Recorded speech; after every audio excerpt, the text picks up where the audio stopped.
Coming up right now on Animal Outtakes, what does a bobcat, a great horned owl, and a blind opossum have in common? Find out in this week's Preserve and Protect. Kids and their critters takes us chicken picking. You might be surprised to learn what a mother hen taught her owner about an important life lesson. And you're meeting these imperial descendants of a breed that began almost 3,000 years ago in the mountains of Tibet. That and more right now on Animal Outtakes.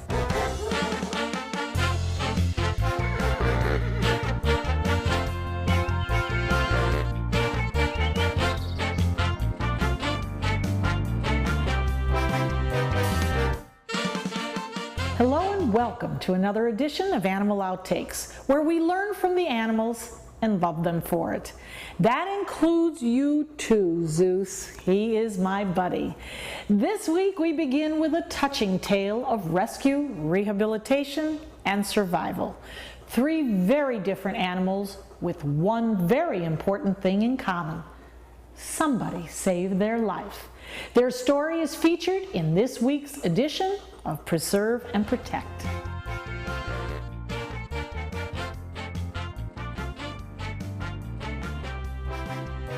On 5 acres in southwest Florida, you'll find Wild Transport, a wildlife sanctuary and rehabilitation facility, and home to more than 100 different animals. Andrew Biddle and his wife, Jessica, dedicate their lives to helping rescue and protect them. And we also do education. So we use animals for education, we help them rehabilitate, and we really just help them live the rest of their lives here, the ones that cannot be released. And today, they are showing us a few animals that wouldn't survive without their help. Who do we have here? This is Klaus. He's our great horned owl, and he's about a year old. And he was actually injured as a small baby, and he was not able to be released. He was deemed unreleasable, so he was brought here to us where he'll live the rest of his life. What type of food does he eat? He feeds primarily on rodents. We do try to switch it around, so he'll get chicks, but his main diet is rodents. Those are the best overall diet for him. Give us some of the characteristics, because of course that head is just turning and turning. Is it a 360? They do about 270 degrees. So they can, almost a full circle. Now the reason why they do that too is because they can't move their eyes. So their eyes are placed in their head and they can't move them. Like we can move our eyes to the left, to the right, they can't. So they have to be able to turn their head all the way around just about. And obviously he gets the name Great Horned Owl because of his little tufts right here. Makes it look like he has horns. One of the cool things I think is actually really neat about Great Horned Owls is they have no sense of smell. So that allows them to prey on things like skunks, things that most animals don't want to mess with because they smell so bad. This is Claire. She's our female bobcat, and she's about 4 years old. Fish and Wildlife brought her to a rehab center because she was hit by a car. She had to have surgery on her back leg. You can kind of see that it's got an injury to it. So it really limits her mobility. She can't get around very well. I had to build her a ramp so that she can get up on her platform. But she doesn't move a whole lot. In the wild, they'll feed on a lot of things from birds, fish, snakes. They're a predator. Here her majority is chicken, and we'll switch it up with rodents or things like that. Well, Andrew, this is a very unusual opossum. Yeah. Is this a genetic mutation, or is this just bred like something? No, this guy was found in the wild, and he's an albino. And if he was to have stayed out wherever he was, chances are he would not have made it. No, he would. He has no camouflage, obviously, so he's going to stick out like a sore thumb. Predators will be able to pick him off. They're nocturnal species, so they're not. You don't really have to. He wouldn't have to worry about as far as daylight because they spend most of their time sleeping. But at nighttime, you see a white furry thing running through the forest, you're going to notice him. Yeah, that's a dead giveaway. That's right. So what does he normally eat? They're omnivores, so he'll actually eat fruits, vegetables, and meat. Their favorite thing, I would say, or at least his, are grapes. He loves grapes. Red or green? It doesn't matter. He likes them both. Do we know how long they live? They have a short lifespan, so they live about 3 to 4 years in the wild. And then these guys are also the only marsupial in North America. So they're actually a marsupial. They have a pouch where they'll raise their young in their pouch. The mothers will, just like a kangaroo. While these animals couldn't survive on their own in the wild, they will be taken care of here at Wild Transport. Did you know the great horned owl's hearing is so keen it can detect a mouse who just stepped on a twig from about 75 feet away? If you find a wild animal that's not acting normal, don't rush in to pick him up.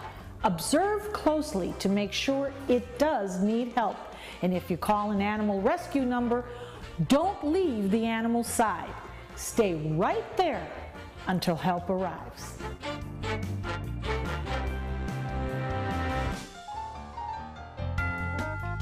Here's a little riddle for you. What barnyard critter is an alarm clock, does her job while laying down, and is everybody's favorite breakfast maker?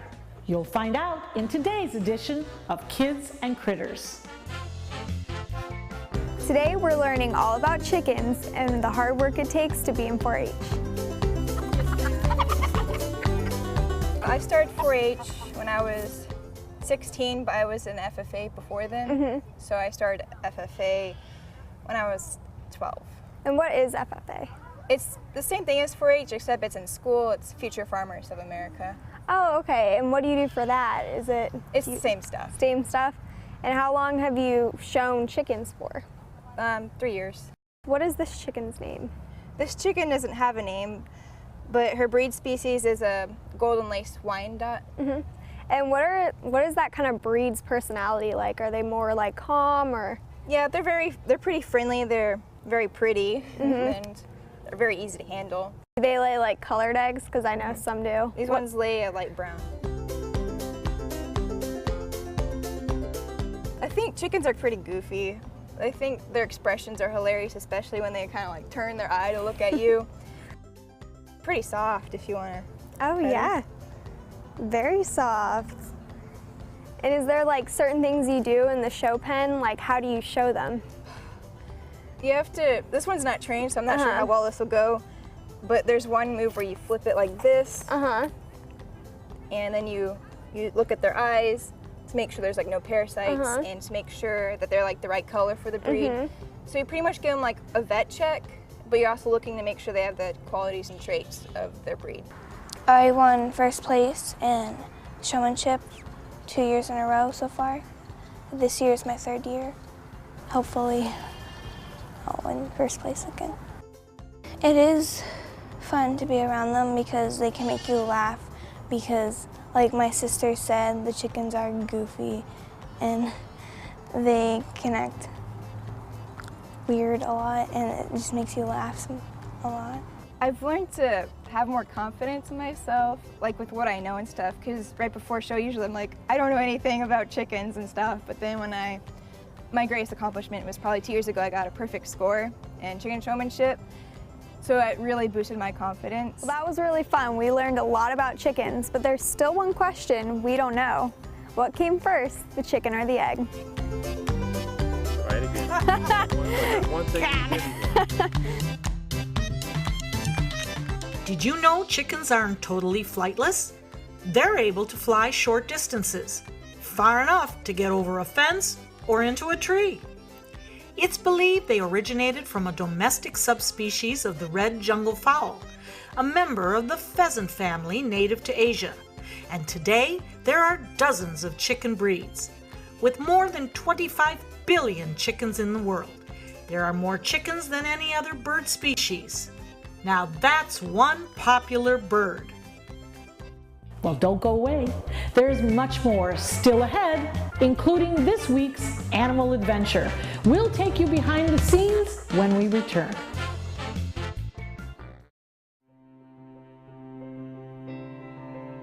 People have asked me what it'll cost to restore all the corals back the way they remember. But I have to ask them, what will it cost if we don't do anything?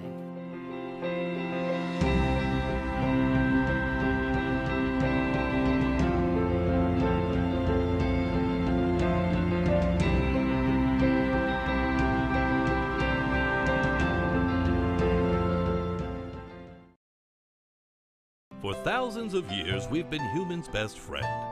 You've been through a lot, and we've been right there with you. A dog is part of the family, a confidant, and a friend who always knows how to get into your heart. So what happens to our beloved companions when we can no longer care for them? This is why we've created Dante's Den, an innovative, state-of-the-art facility that will provide care for up to 100 dogs. Dante's Den is a community for joyful dogs. Millions of Americans face uncertainty when planning for the future of beloved pets who may well outlive them. Dante's Den is a charitable organization, so in whatever capacity you can, please lend your support so that we may continue this most wonderful work. Dante and I would like to thank you for watching and for also opening up your hearts to our wonderful community of joyful dogs. Learn about the many ways you could become involved by visiting dantesden.org. Don't miss out on the Putting on the Poodle fundraiser November 1st from 11 a.m. to 2 p.m. at Michael's on East in Sarasota. There will be a specially prepared lunch by Michael's and an exciting live and silent auction. Don't miss the dancing poodles and entertainment with songs by Andrew Cadell and Carl Bowman from Bark the Musical. Valet parking is available. Tickets are $85 for individuals and $125 for patrons. Save the date for Putting on the Poodle fundraiser November 1st from 11 a.m. to 2 p.m. at Michael's on East in Sarasota. Welcome back. What do you think, Zeus? Huh? Who knew that there were so many chickens in the world? And this is the point in the show where we take you on an adventure, an animal adventure. We meet a Socata tortoise, and get this, a mata mata.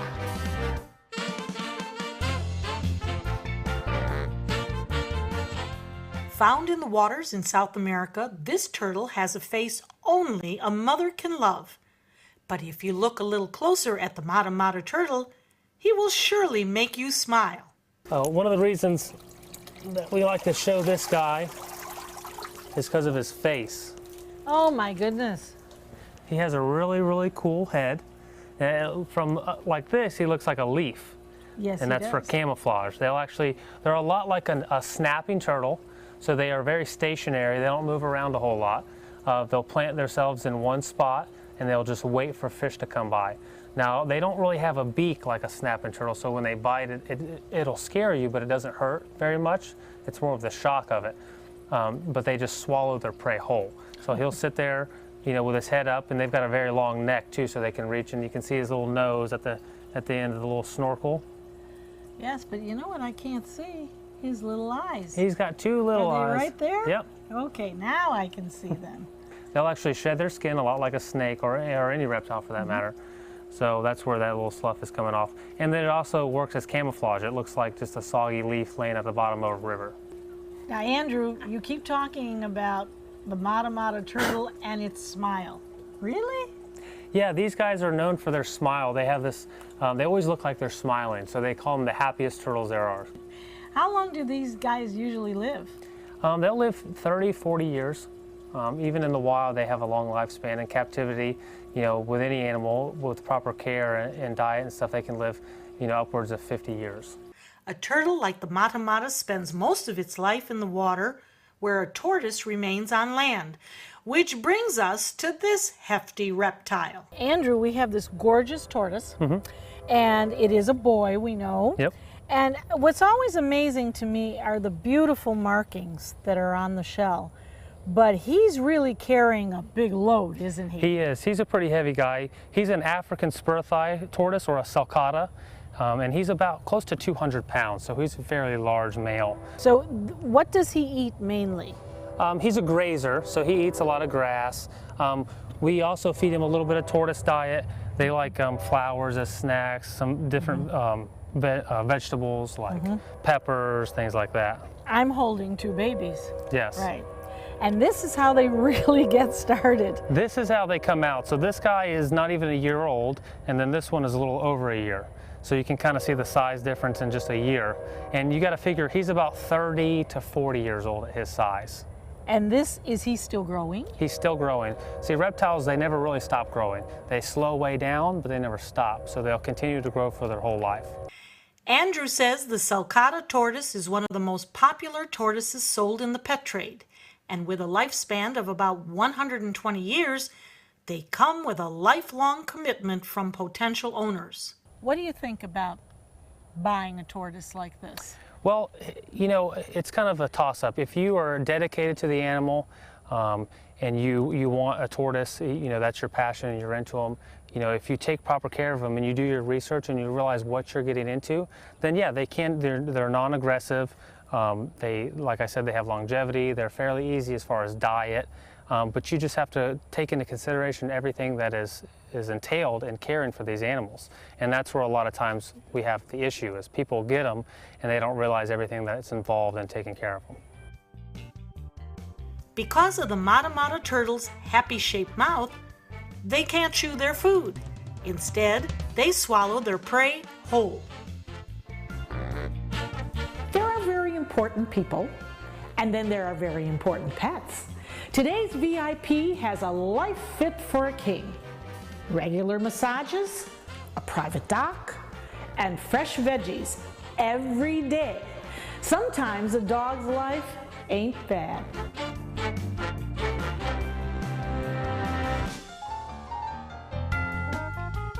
Malachi was actually a gift to me from my daughter. I had my first Australian Shepherd in the 70s. My brother and I watched a guy throw him out the window of his truck. So we rescued him and took him home, and I fell in love with the breed. And he's actually my 5th Aussie. Now, how old is Malachi? He's 2.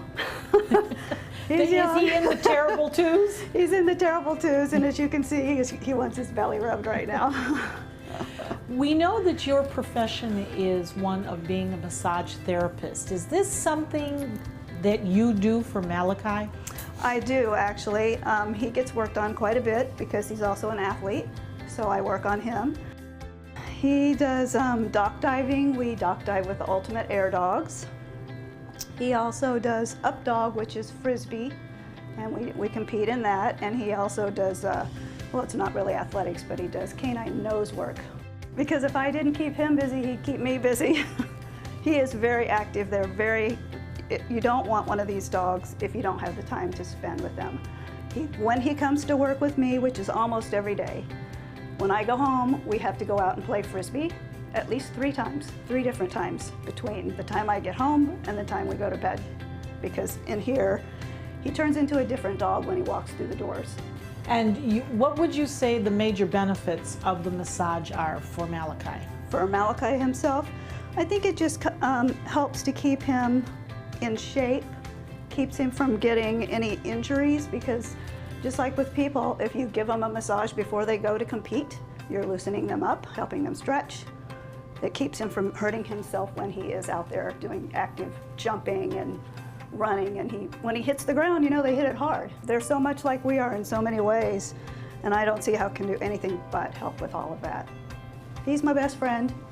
We go everywhere together. Up next, it's time for the Dog of the Week, the Imperial Shih Tzu. This breed was almost wiped out when the communists took over China, and we'll explain why when we return. I am powerful beyond my wildest imagination. I will define my future. I will keep challenging myself to improve. Because I am a future leader of this great nation. I will make a difference in my community. I will not settle for simply chasing my dreams, I will achieve them. Because I was given a chance. An opportunity. At Family, Career, and Community Leaders of America. The ultimate leadership experience. Join us. We'll build a new future together. I knew I could get myself out of this. I just needed some hope and some help. I took the first step to recovery when I made the call. Since 2014, Addiction Hope and Helpline has answered calls for recovery and treatment 24/7, 365 days a year.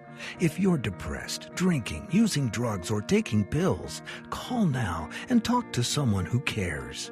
I had problems just getting to sleep, drinking and using pills every night. I feel like I'm losing control. I'm afraid I'll lose my job or even my family. Most insurance covers substance abuse. You can get back on track. Call now for hope and help with proven gentle recovery programs. I never thought that I could be somebody who didn't drink and use drugs. I have something to hold on to for strength. I'm in recovery, getting the help I need. Call 800-622-1941. 800-622-1941.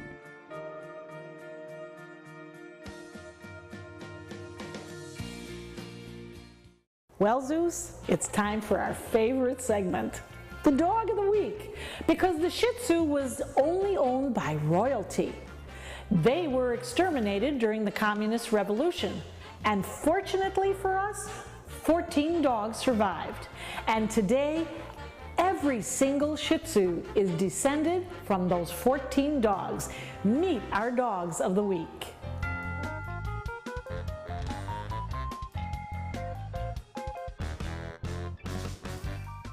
Their name is said to mean lion dog, but you're about to see there is nothing fierce about these little dogs. I'm here, Richard, with you and these beautiful, beautiful creatures. We have Aurora, and we have Star.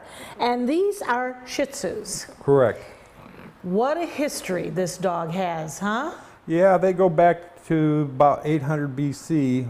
They're considered, the DNA has them as considered as an ancient dog on that breed. Now, what purpose did they really serve way back then? Just lap dogs, keep foot warmers for the royalties. You could, if you were not a royalty, you could not own it. And Richard Weber's Shih Tzus Star and Aurora are the ones who get the royal treatment at his home. To keep these dogs looking regal, be ready for constant grooming. I am totally amazed, Richard, at the grooming of these. Is it an everyday thing? Yeah. Well, Aurora, yes, because she is in show. She has her show coat. She's only 7 months old. She's only about 7 pounds. But she's fluff. That's all it is. That's why. She is fluff. She has long. She's got her long hair. That's what show condition is, where you have the long hair goes all the way to the floor. There are some pug-like characteristics in the Shih Tzu. Correct. And they are? They're flat-faced, their nose, and that way. They have to drink from like a rabbit bottle, because if they turn around and drink from a bowl, their whole face will be soaking wet every time. Shih Tzus are known as friendly, affectionate dogs who get along with other animals, making them a popular family pet. But beware, if you bring them into your home, you likely won't remain king of your castle anymore.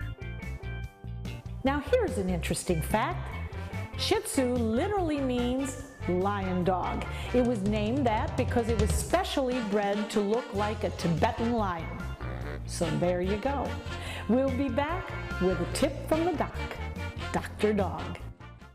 Are you paying too much for your cable or satellite TV?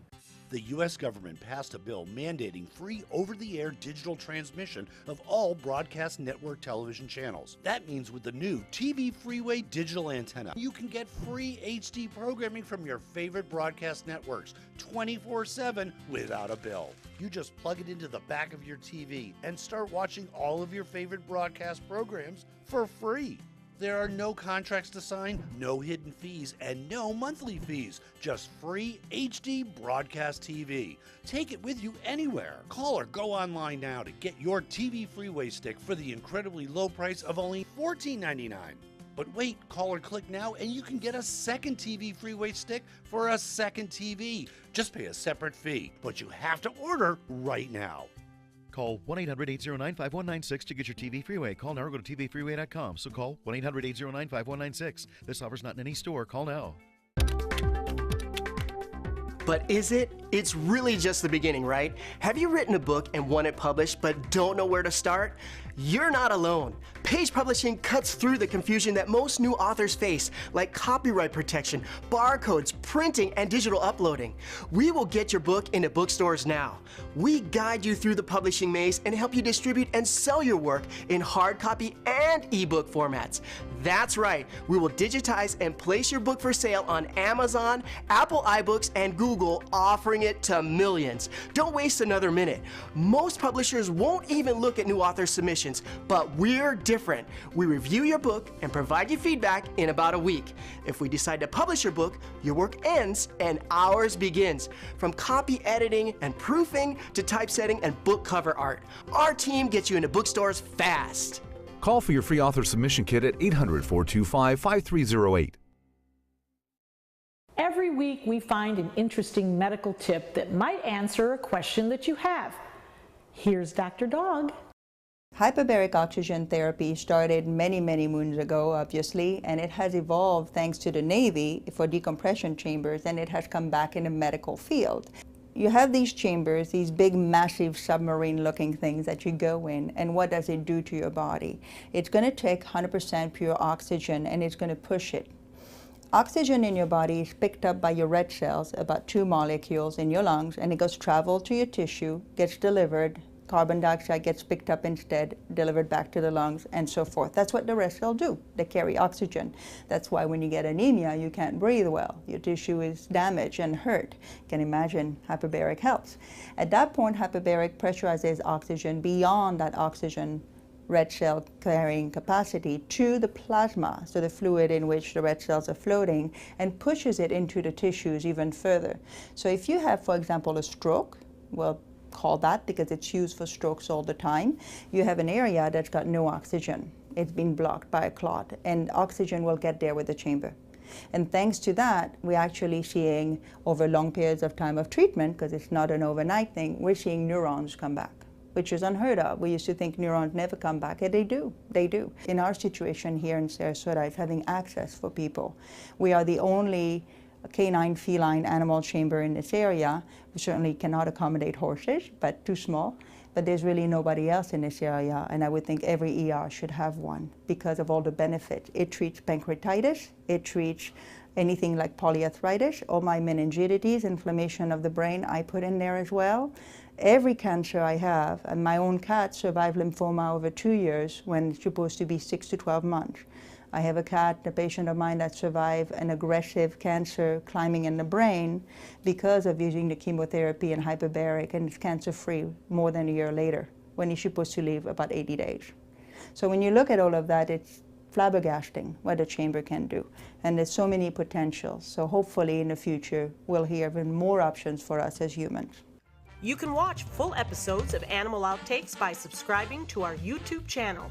Just visit youtube.com/animalouttakes. Well, Zeus, my dear friend, we've done it again. Another great edition of Animal Outtakes, and we hope that you have had fun and learned something along the way. Until next week, I'm Marcia Panucci, and thanks for joining us.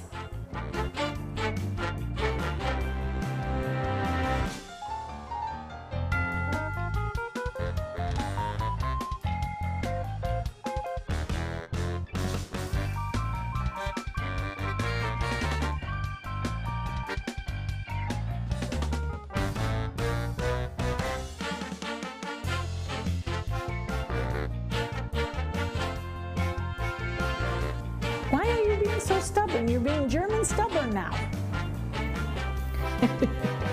That includes my buddy Zeus, who is not here. Zeus!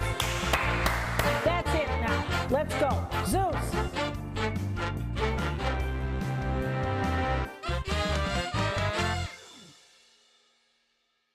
It's been about a month, and I can honestly say I've seen the change in me. I went from being a depressed girl who didn't want help to this happy, caring girl who loves helping other people. I just really hope that people that went through what I went through get the help that they need, because their story is important and they are loved. Thank you so much for everything.